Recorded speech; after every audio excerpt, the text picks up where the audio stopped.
NEET 2026 22 lakh छात्रों के साथ सबसे बड़ा धोखा। एनटीए का खेल खत्म, सीबीआई जांच शुरू। 600 नंबर का पेपर पहले से ही लीक, सबूत देखिए।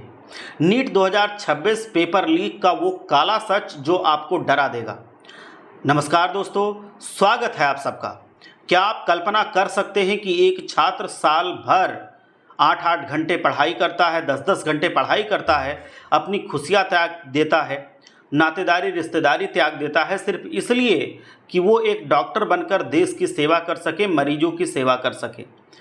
लेकिन जब वो परीक्षा दे करके बाहर आता है और उसे पता चलता है कि मेहनत की कीमत कुछ लाख रुपयों में बेच दी गई, तो उसके दिल का हाल क्या होगा।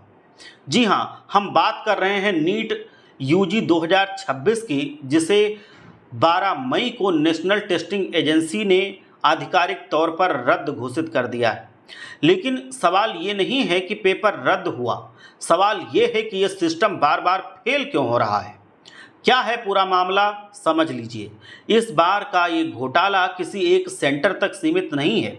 राजस्थान की स्पेशल ऑपरेशंस ग्रुप की जांच में जो सामने आया है वो होश उड़ा देने वाला है। नंबर 1, गैस पेपर का खेल।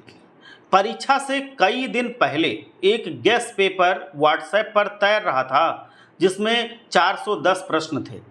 चौंकाने वाली बात यह है कि इनमें से 120 से भी ज़्यादा सवाल सीधे तौर पर असली पेपर से मैच कर गए।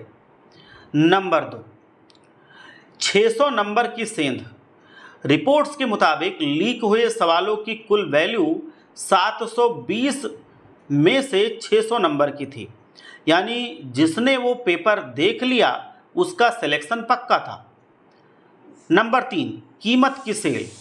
सूत्रों की माने तो ये पेपर शुरुआत में 5 लाख रुपए में बिका और एग्जाम की रात तक इसकी कीमत गिर करके मात्र 30,000 रुपये रह गई।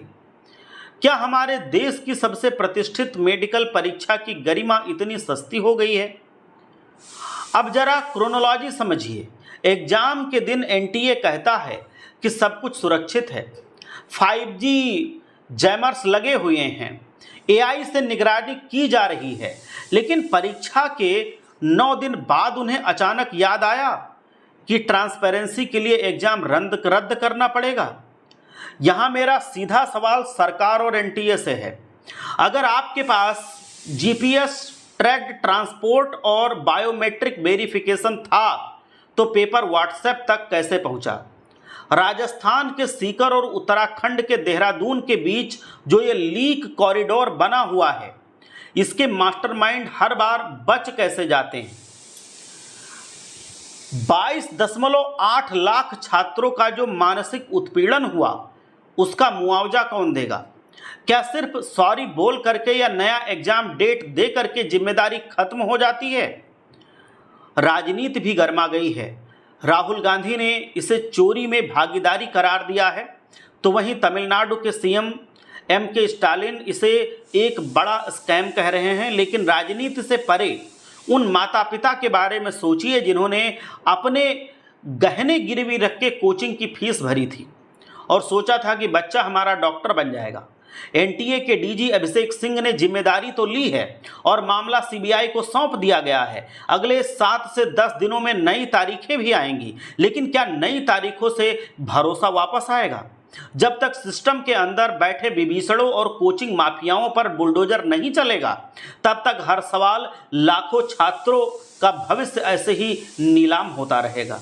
आप क्या सोचते हैं? क्या एनटीए को पूरी तरह से भंग कर देना चाहिए? अपनी राय आप कमेंट में बेझिझक दीजिए, बिना किसी डर के दीजिए। जय हिंद, जय भारत।